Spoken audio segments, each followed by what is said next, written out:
After finally agreeing on a budget of still spending no money whatsoever, Riff and Rock Music Talk is back in action.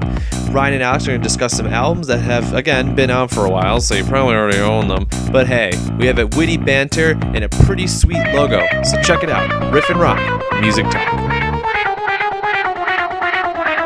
Hey everyone, Riff and Rock Music Talk. We are back from the dead. We wised up, if you will. In this post-Waco, Texas world, we have decided that time for mourning is over, and the time for scrutinizing albums beyond necessary need is back. I'm here with my ever-lovely co-host, Ryan C Burns. All those C stand for cut. I just realized I was waving and no one could see me. So hello, everyone. So, we only got 2 albums this time, because we couldn't figure out a third. But that's okay. That might mean that we're going to be more scrutinous. Is that a word? With our review? Scrutinatorious, I believe, is the word. Scrutinatorious is, yeah, that sounds much more correct. So, well, Ryan, how have you been in our unannounced hiatus? I'm great. How are you? I'm wonderful. It's not really a hiatus. We've been working on other Riff and Rock music projects. We have a lot of good stuff coming up. One of the obvious ones that we've alluded to is that we are building a real website. We're not going to just mooch off the free Google Blogspot services. Big shout out to our tech wizard Luke Hurd out of Kansas, who is doing all our work for us. And we mostly just point things to go make that for us, and he does it, and he doesn't get paid. So thank you, Luke. You're awesome, and you should visit his website at I forgot. themarbleshrine.net. themarbleshrine.net. Even if you're not a massive Mars Volta fan like me, if you're a sensible person, it's a great. Why are you drinking out of the microphone? I was testing to see if you were still watching the screen. I was. We are actually doing a video chat for the first time, so it's gonna. But you guys can't see it. Sorry. It was more for our sake. But yeah, it's a big fan website for the Mars Volta. It's just a great example to see what a fan website should be for a band. So if you ever want to make one, if you're a big fan of Disturbed, or Huey Lewis in the News, or Hun Hun 2. They're also a good one. Then it's a good example of how to make a website. So big shout outs to Luke Hurd. We have one person that has joined our team. Hopefully he's gonna be writing something soon. Casey, yeah, let's just call him Casey. Casey. The Caster. We should give him a nickname. Ooh, he'll be called the Maniac. Yeah. I'm the sidearm. You can call me the Cheese Mighty Man. Mechanic. You're the Cheese Man. Yeah, I'm the Cheese Man. You already cemented that. That's true. That's for real. Mm-hmm. So working on that. If you haven't noticed, we are doing Ryan has a news segment where he reviews something once a week that he just randomly grabbed and listened to. There are some really good ones in the works. He has a beautiful. I'll give you one hint to one that's coming up pretty soon. Yoko Ono. Oh dear. Drops the mic, leaves. I'm glad you're still holding it. Shut up, it's a radio secret. They thought I left. So got that going, and then if you haven't been reading, I've been indulging in one of my favorite bands with the big King Crimson, the tournament for the Court of the Crimson King, which is nearing the end of the first round, slowly. That is a very mighty undertaking that you undertook. I didn't really plan it out well. I was like, this won't be too bad. And I'm like, oh fuck, this is a lot of writing. Oh, okay. So yeah, and then Corey probably soon will have a September roundup of stuff he listened to, because that's what he does best. So a lot of fun things in the work. So make sure you tell your friends to hit that like button. Follow us on the Twitter. on the YouTubes. We don't have an Instagram because I don't have that many exciting photos of lunch to take. And there's only so many pictures of my feet that you guys want to see before it's too much. I mean, depends. It depends on what website we're gearing towards. We could be the #1 music reviewing website for foot fetishists. It could be. Like, oh, and this the new Pearl Jam album is pretty good. Also, feet, they sure are something. Here's a photo of my feet next to the new Pearl Jam album. Oh God! So we listened to 2 albums this time. Two ones, two From 3 two legendary bands. two, and a man with some glasses joined one of the legendary bands. So, well, I guess since we're on it, well, the first one we listened to was the legendary band would have been The Roots, well known for actually having a sousaphone on stage, and Questionmark Westlove, and they were joined by Elvis Costello for the album Wise Up Ghost and Other Songs 2013 *****. And I'm holding it up to the camera so everyone can see it. I bought a copy of it. Ryan, what did you think of Elvis Costello and The Roots present Wise Up Ghost and Other Songs 2013 ***** #1? Number 1. Yep. Well, I'm a huge fan of Elvis Costello. I've been with him since day one of me hearing about him. Huge fan of My Aim Is True and Elvis Costello with the Attractions. That one album called The Delivery Man. I'm a huge fan of pretty much everything he's done. The Stephen Colbert Christmas special was my most favorite Christmas special of all time. Even better than Bob Dylan's Christmas album? All right, they're tied for first. You had me questioning everything I believed. Dashing through the snow in a one-horse open sleigh. Here we go. And not to get off topic, but I really want Lou Reed to do a Christmas album. Jingle bells, jingle bells, Jingle bells, jingle bells. All the way. Still with the Metallica backing band. Dun, dun, dun, dun, dun. Come, they told me, you little horse slut. Parumpa pum pum. Noel. I hate you, Noel. Be my bride. Curse you, baby Jesus. Anyway, so you're a big fan of Elvis Costello. Yes, I'm also a huge fan of The Roots. Their albums, The Tipping Point, Organics, the Phrenology, they're all great albums. I believe that both of these groups, although let's just from now on just refer to Elvis Costello not as a person but as a group. So both of these groups are pretty much the best at what they do, whether it's hip hop or rock or some weird mixture between the two. They're great. But on this album, when they combine, they go in a completely different direction from what they have done in the past for the most part. Elvis Costello has touched on some light jazz work before. But I'm not sure if you noticed, Alex, but this album was produced by the Blue Note Studio. And what is Blue Note Studio known for? They're known for jazz. Oh, okay. Yeah, there's a bunch of I forget who they produced. I don't know. Miles Davis had an album on Blue Note. Martin Luther King Jr., Muhammad Ali, Gandhi. They all were part of Blue Note. Is that what Miles they Davis? They were all jazz musicians. Thelonious Monk, Horace Silver, Jimmy Smith, Joe Lovano, Sabu Martinez. Oh, you can't forget Sabu. Bud Powell. I'm just going down a list and reading random names, whether I know them or not. Donald Byrd. Oh my God, Donald Byrd. Live at the Cafe, Volumes 1 and 2.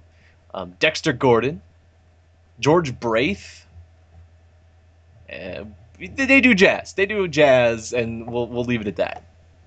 And one Madlib record where he makes smooth, funky beats. Oh, that album is really good. Yes. And so just with the label Blue Note, I could definitely guess where this is going. It's gonna be up tempo beats with Elvis Costello singing sad jazz songs like along with the music, and that's what it was. Wasn't really off tempo. Well, I didn't really find it up tempo music though. It was kind of just their music. You think so? And I mean, Questlove's snare drum was louder than everything in the mix. oh yeah, of course, because that kept the band together. It was man. the fucking loudest thing. Like everything else, the guitar, Elvis, nothing. It was the snare drum that was the loudest. There was part. one other thing that was louder than the snare drum. That was the dinner bell. Ding, Oh, that yes. ding. I remember that. Which song was that? That was on Come the Meantimes, perhaps? I think it was "Come the Meantimes," and there's just randomly the dinner bell. There's a bing. So it sounds like Ding! Ding ding! it's really fucking loud. And the first time I was walking down the city streets listening to this, and I'm like, what's going on? Is there a restaurant I'm walking by? Like, nope, it's just Elvis Costello and the Roots. And someone showed up in the studio one day and was like, hey, you want to be zany if we had this dinner bell? That'd be crazy. The first time I heard that song, I was asleep driving back from Indiana, and it woke me up, and I didn't know what was going on. I was so disoriented because of the goddamn dinner bell. But yeah, now that you mentioned, there are a couple of down tempo songs like It's not that they're Tripwire, Tripwire. Tripwire, Tripwire, Tripwire. They say Tripwire a lot in that song. 90% of the lyrics are Tripwire, Tripwire, Tripwire. Tripwire. It's not that they weren't down tempo. They were just. I didn't feel they were any tempo. It was just like really. Just slow. It was just there. I don't know. I like. The first time I listened to this album, I was super bored with it. The second time I listened to it, I warmed up to it a little bit more, but I was still having these moments of, I don't know, I was just kind of indifferent to it. Yeah, I had that same feeling. In fact, it kind of felt like I was listening to a wedding band. Oh man. Yeah, at some points. Other points, I was really into it. I was like, yeah, it's some dirty jazz. But I think I found out the reason why this album wasn't as good as it could have been. And that's because one of the three main members of the Roots was not present at all. I mean, I can't imagine it wasn't question mark Questlove. It was not question mark Questlove. It was not Captain Kirk, who was the other big guy, big name. The third guy. And in my opinion, the most important guy, and that is the voice of the Roots, Black Thought. Was he the normal singer for the band? Yeah, he's the MC. For everything we reviewed today, I have next to no knowledge of their discography. Like, I know some Elvis Costello singles if you played them for me, but I don't know a whole album. The most I know about the Roots is question mark Questlove. I'm gonna just keep referring to him as that. He did that Fela Kuti box set, and his name was all over that. Like, he just wanted everyone to know that he made the box sets. Yep. I think I probably know a couple songs by them, and then when we get to that other band, we're gonna talk about, like, I know 2 singles and that's it. So, I mean, I don't really know generally anything about these bands, so I kind of thought for a moment this was gonna be like root style music, and just they're gonna be like, all right, Elvis, here's some material we didn't write for an album. Why don't you sing over it, or what they were gonna do with it? That's not really like this. The music that they play on this album is not necessarily what they do on a daily basis. Okay. On a daily basis, they're just now on Jimmy Fallon. Well, yeah, and they do that. They fill that role very well.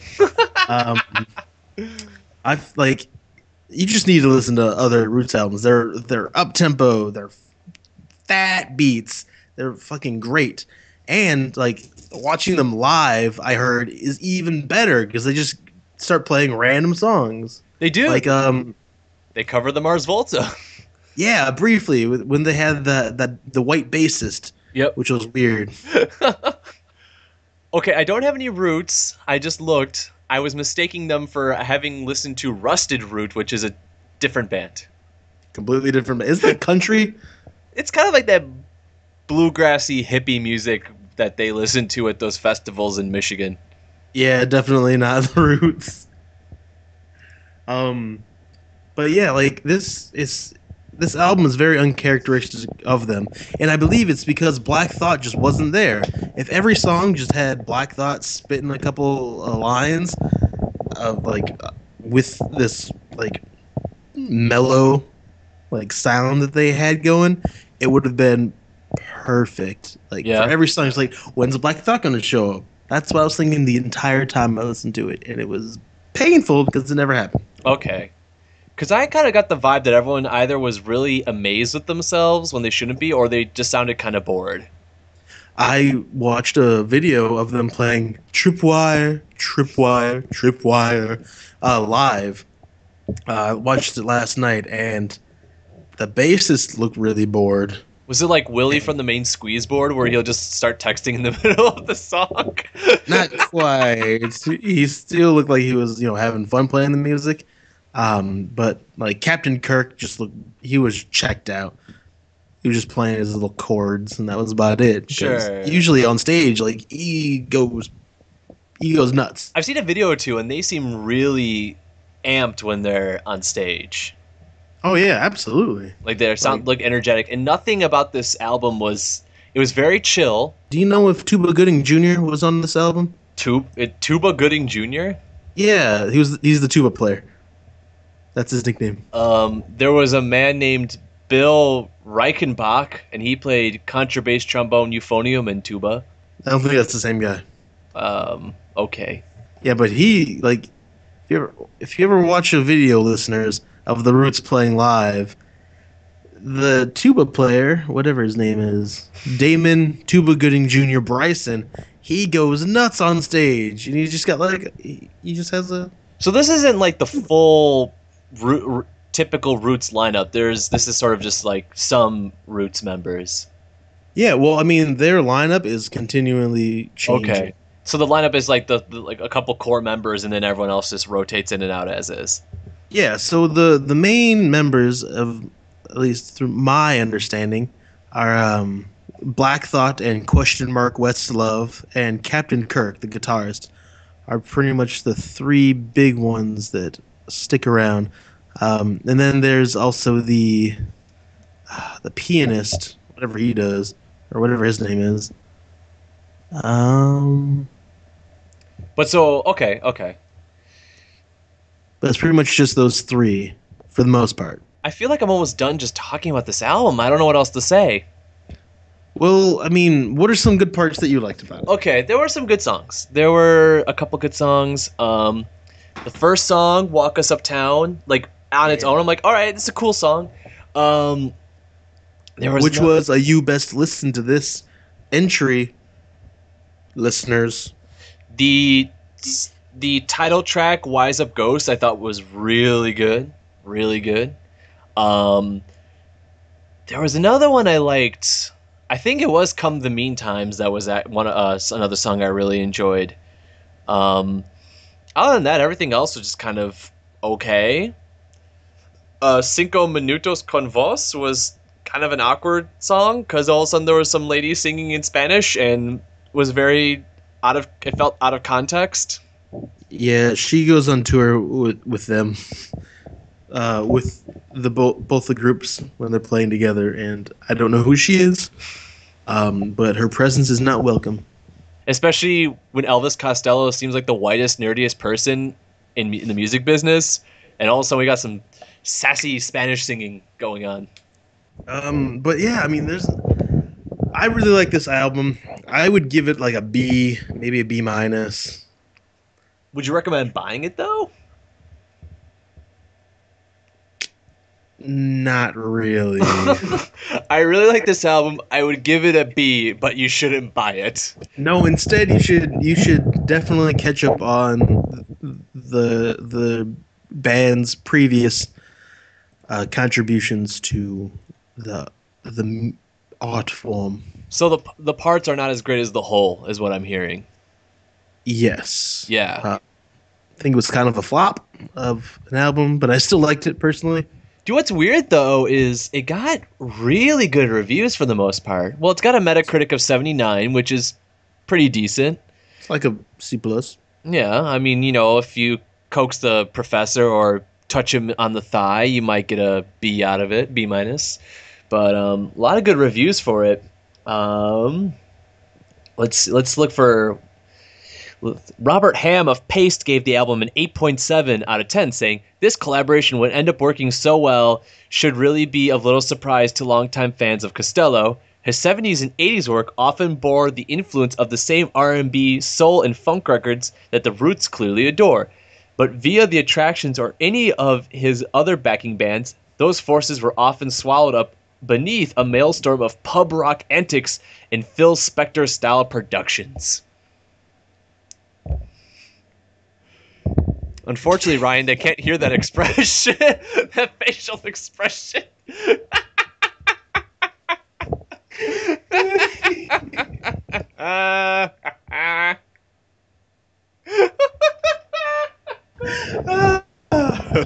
Oh, this video is great.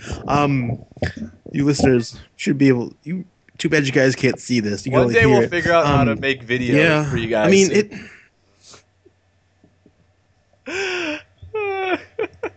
Yeah, I really wouldn't recommend this. I feel like this should have been an EP. Like, hey, let's do this collaboration. I haven't heard a collaboration in a while that really worked well, except for maybe, and I mean like a big name collaboration, not like the Super heavy. what was that? That was with Joss Stone and Damian Marley and Mick Jagger. Oh my god. Who else was it? Santana? I think Santana was part of it, maybe. And then the guy that did the Slumdog Millionaire soundtrack.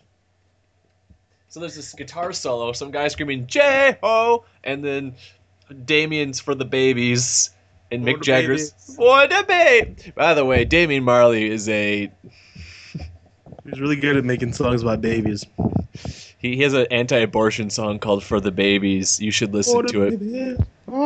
It's kind of cute at first, but then in the middle of the song, he kind of goes on this weird anti-abortion rant. And this isn't about whether you should be for or against abortion. It's the rant was very awkwardly placed in the middle of a song. Well, I think any rant about abortion will always be awkwardly placed, no matter where it is in the song. Just have like heavy metal song. Do. Hey guys, it's freedom of choice. Leave the gynos alone. They're just doing the job. Don't bomb the abortion clinics. Let them get along. It's the choice. You don't have to like it. It's the law. I pro-choice. Flush him down. So getting back to Wise Up Ghost and other songs, 2013. Start. The one thing I did notice about this is that it is number one, which means that there's going to be at least a number two, which I believe will be the Roots, and Elvis Costello won't be part of it, but instead it'll be Black Thought singing and the Attractions playing music along. Is that a prediction or a known fact? It's a prediction. I hope it's a hope. I hope that Elvis Costello's backing band does an album with Black Thought, and it should be like it should just be dirty and gritty and have lots of swear words and women moaning in the background. Every other song should be about smoking weed and hanging out with your friends, making Lunchables because you're too stoned to order a pizza. Dude, those piece of Lunchables are a bitch and a half to assemble. They are, but they're totally worth it. No, they're not. Yeah, they're pretty worth it. They're disgusting. I'm sorry. At this age, you have to admit, Lunchables don't taste very good. Just so you guys know, If you would Write read, in if you disagree with Alex and you believe wholeheartedly, like I do, that Lunchables are still delicious. guys, I'm sorry. I know you've been reading BuzzFeed, and they're like, "Hey, you can't buy 3D Doritos and Lunchables anymore." And now you're sitting there like, "Man, I want 3D Doritos and Lunchables." Let me tell you. 3D Doritos sucked. They did. They tasted worse. They just didn't taste as good as regular Doritos. They On the taste pl- better than Jacked Doritos or Doritos Jacked or whatever it's called. on the plus side, 3D Doritos left less of a disgusting film and aftertaste in your mouth the next. Because anytime I eat Cool Ranch Doritos, the next day I have like a film and a day long aftertaste of Cool Ranch Doritos. It's nasty, hardcore nasty. But regular Do you Doritos not taste brush better. your teeth, Alex? No, I swear, brush your teeth and everything, and that flavor stays. It just lingers, That's like last. it lingers, That's like quality food, man. Can't linger, beat that. lingers like Westboro protesters at an army funeral. They just won't go away, even when you That's like it's fucking that. Okay, that and Lunchables, they're just not that good. I'm sorry. yeah, but they're organic. No, they're organic. not. They're 100% organic material. You know, Yeah, the Capri Sun is organic. it's made out of real ranch, in real chables. And real trite. Capri Sun comes from the sun, dude. Organic. I would also not recommend buying this album. I would recommend. Hey, did you notice that the tracks were okay? The tracks were written by Elvis Costello, Amir Thompson, and Stephen Mandel. Are Amir and Stephen like major writers in the Roots? Amir is also known as Questlove. Oh, is that a Questlove? Yeah. So apparently, I think he wrote all the music. Okay. Elvis Costello wrote all the words. And so Questlove was like the most important part of the song is the snare drum. Snare drum And the dinner bell. and I wouldn't recommend buying this album either. I would recommend downloading a couple tracks, paying a couple buying some iTunes or I already bought the CD. I almost bought the record. well, you dodged a bullet. Yeah. I would say Walk Us Uptown is good. Stick Out Your Tongue is pretty good. Come the Meantimes is pretty good, even with the dinner bell. And Wise Up Ghost is a pretty good song. Other than that, Tripwire. no, Tripwire is just Stay away from Tripwire. the fucking schlockiest. It's the laziest song I've ever heard in my You just life. If you're waiting to die bookcase. and you had two songs to choose from, either Tripwire or what's another bad song? Wrecking Ball by Miley Cyrus. Yeah, Wrecking Ball by Miley Cyrus. Go with Tripwire. It will ease the pain. So the other album we listened to was the demo for Ableton, and it was by Trent Reznor. Did you really not like this? All right, never mind. We'll get to that. So here's the cover of the album. This is what it looks like. This is the back. Ryan, Here's what the is the actual inside. name of this album? It's called Hesitation Marks by 9 Inch Nails. Oh, that's what it's called. Yes.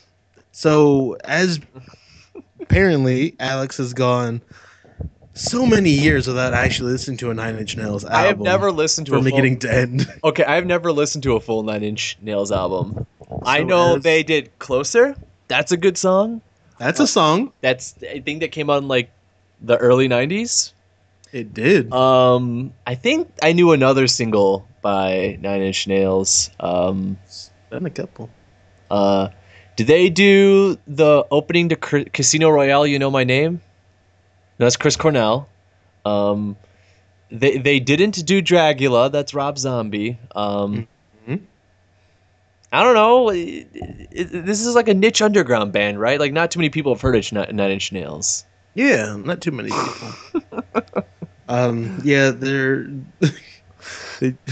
they're so indie. They just got back from their Norwegian tour because that's what 9 Inch Nails is reduced to, just touring around random European countries. not even the popular ones. They're like in Estonia In Canada, and Krakosia. and every once in a while they go down to Saudi Arabia and they do a brief tour there. They have a big scene in Saudi Arabia. Oh yeah, absolutely. Like everybody down there they're a 9-incher.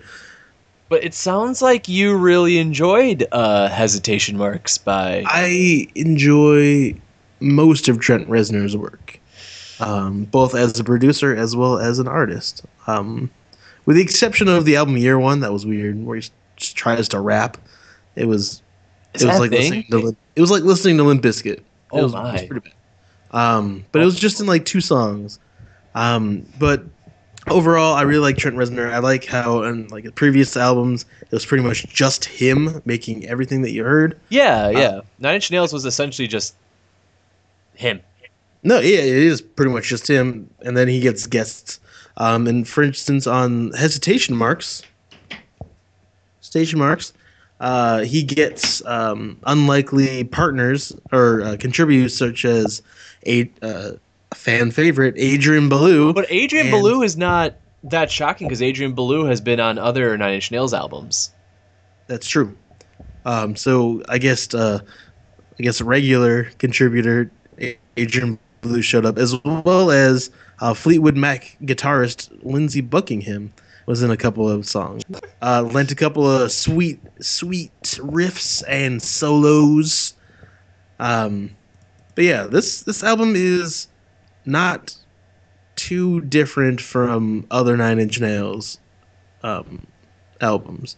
Trent Reznor definitely found his Thing. voice and his thing, and he is making the most of it. Yeah, I wouldn't say I wouldn't say I disliked it. I just it felt like there were too many songs where it was just it felt like the simplest Ableton samples, which I guess is fine. And Well- actually, in the notes, the thank you section, the first thing he thanks is Ableton So there you go. for letting him make his fat beats. And that was the thing that I guess bugged me the most. And again, I'm not a Nine Inch Nails fan, so you can tell me that I'm totally off base here. It just felt like it was a lot of just Ableton, like really easily programmed beats. But and Well, yeah, I mean that's kind of what he does. He That's just kinda makes what- beats, okay, and then he makes dark beats. yeah. Like things that are like nightmare music, Yeah. like throbbing soul. Well, speaking of throbbing gristle, Genesis P-Orridge, the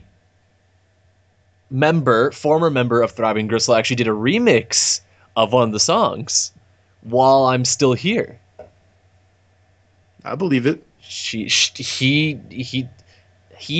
did. There was also a remix by Todd Rundgren. Ooh, the Hermit of Mink Hollow. Yes. That's pretty cool. And then one by one Othrix Point Never, who is I listened to a recent album by that person and it actually was pretty good. They did, I think the album was called 7+R and it was pretty solid. But I enjoyed chunks of it. There were certain songs I really enjoyed. I think overall it felt a little too. I was a little uncertain when things were ending and things were beginning. It felt a little samey at points. Like there were some lulls. But I think what it was setting out to do, it did a good job of. I'll say that. Yeah. Yeah, I think I really like this album.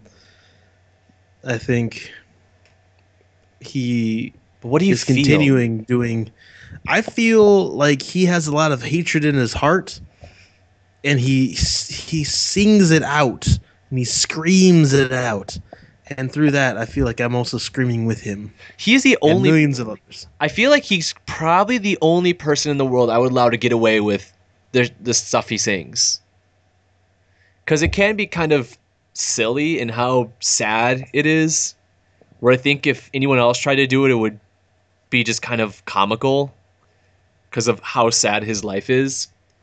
But I think he's the only person in the universe at this point that can really get away with it because he was one of the original people to sing about how sad he was and make dark music around it. He really was. Well, him and Roy Orbison. We all know what happened to him. What happened to Roy Orbison? His family died in a fire, and he watched them burn. And then he made sad songs. I'm Roy. I'm sorry. If you want to come on the show, I'll apologize. I'm really sorry, Roy. Yeah, we'll give you hugs. Yeah. I'm sorry. I like the song "Came Back Haunted," the single. That was, I thought, a really well done song. Yeah, it's a great one. There's another song I really liked. I think it was "Satellite." That sounded like a poppy song at first, and then like with that each sounds like a Weezer song. It starts off sounding like a Weezer song, but then like with each part of the verse, it gets more distorted, and then once the refrain is, it just this mutilated mess of noise, and then it's back to just like and then by the end of it's like It's great. Actually, I wonder who was on that song. Hang on, I'm looking at the liner notes. I'm pretty sure it was Satellite. I think it was as well. And it looks like nobody else but him was just listen to it, Alex. Yeah, it was just Trent Reznor. Just Trent Reznor on this song. I think the song we're thinking about is Everything. Is it Everything? It could be Everything. Let's take a listen. In the studio. Which then it would be Adrian Belew. Yeah, it's Everything. Yep, that's it. That's Everything. It cracked me up that there's two guitarists on this album when most of the album doesn't sound like it has guitarists. Well, yeah, I mean, Adrian Belew is one of the guitarists. And he just will go out of his way to make his rhino noises. This one sounds like a xylophone falling down the stairs. But I can imagine him going to Trent Reznor like, Trent, I got it. Here's a rhino. And Trent Reznor goes, Adrian, that's great. Can you make a dark rhino? Like a sad right? Can the rhino be sadder? Can the rhino write about its feelings on Life Journal? And Adrian's just like, I'll try. I can do that. I can make that happen. Yeah. Give me 10 minutes. Yeah. And then Adrian backed out from touring with them. He was invited, and then it fell apart. Because he had to go on that cruise, right? Yeah, now he's on a cruise. I bet he was going, well, I think Robert Fripp's going to call me soon, and we're going to get this band back together. And then Robert Fripp didn't call him, and instead hired someone else. Whoa. I think this is one of those albums that's not really for me, but I think it's actually well done.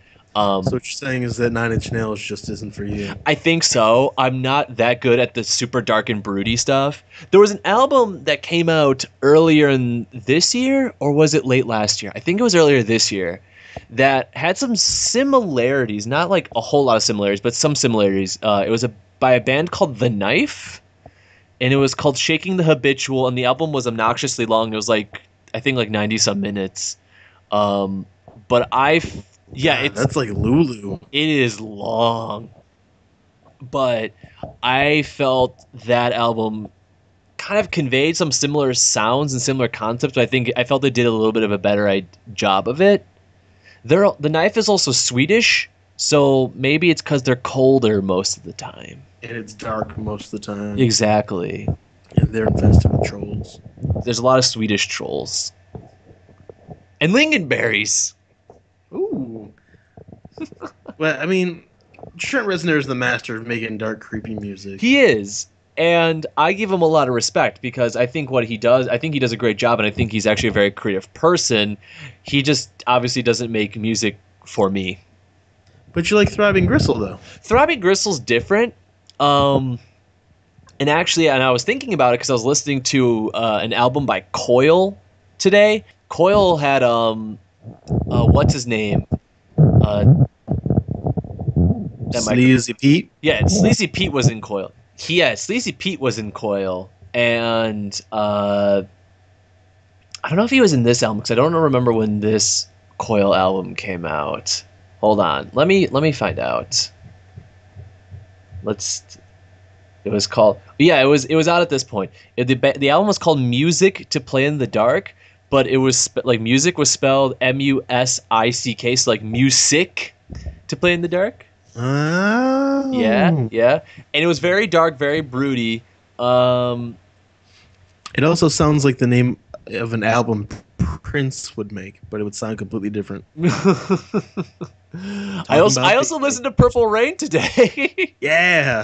Speaking of which, but that stuff works because I think like Coil and Throbbing Gristle are so over the edge that I'm like, okay, whatever. It's like really experimental. It's really unconventional.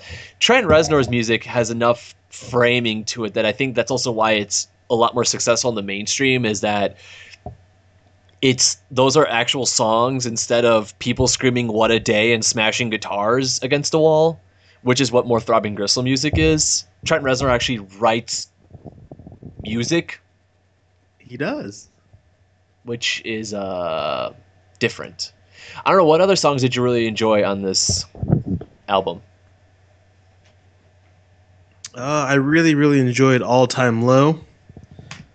That was a pretty good one. Mm-hmm. And then the second to last track, While I'm Still Here, featuring Lindsey Buckingham.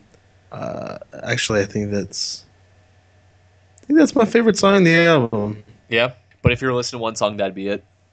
Yeah, in my opinion, that or the Weezer song. Everything that song just cracks me up because when it first came out, I'm like, "What is this weird? Uh, what is this weird song in the middle of it?" I'm like, "Oh my god, it got really scary fast." I think it was meant to be like the B-side to Came Back Haunted, right? Yeah, Came Back Haunted.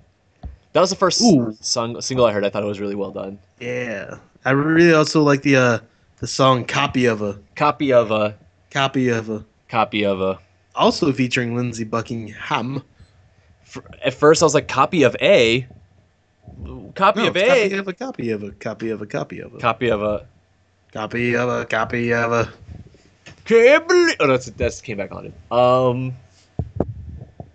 So would you recommend Hesitation Marks? Absolutely. For people new to both the industrial genre as well as metal and new metal, people that try to stay away from like darker, heavier music, this is definitely a good introduction to that entire genre, as well as a really strong contribution from Trent Reznor and the Nine Inchers. This was the first album he's done in a while too, right? Because he was doing How to Destroy Angels or whatever that other project was for a while. Yeah, and actually, I think their one and only album just came out too. Yeah, I believe it did. I'd recommend this album as well, even though I wasn't a fan of it. I would say that I think it's just a personal bias versus anything being wrong with the album. Some good stuff. I also appreciate, and I have to give Trent Reznor credit, as he actually released two versions of this album. He had the traditional studio release,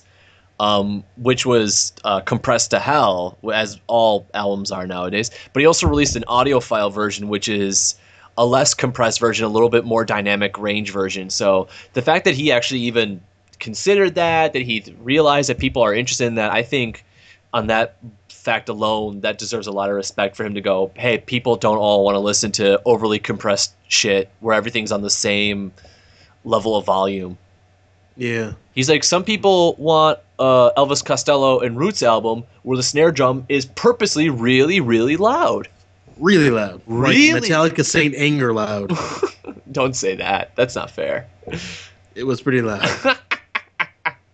But yeah, I think overall a well done album, but I mean, I think the only Nine Inch Nails song I really like is that one from 1994, Closer. That's seriously, I think that's like the weakest song he's ever made. I mean, it is so overhyped, but I mean, I'd have Like, to have listen. you I have to listen to other songs.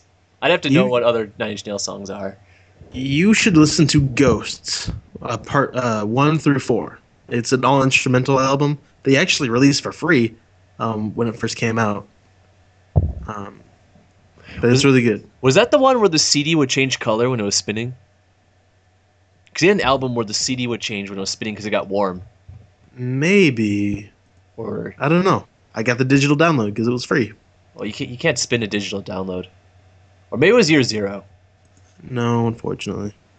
But yeah. So glad to be back after a little period of not recording nonsense. Yay! Working on our website. Hooray! Yeah, we're hoping to have it out soon. We just decided on a template this afternoon, so we will have a template.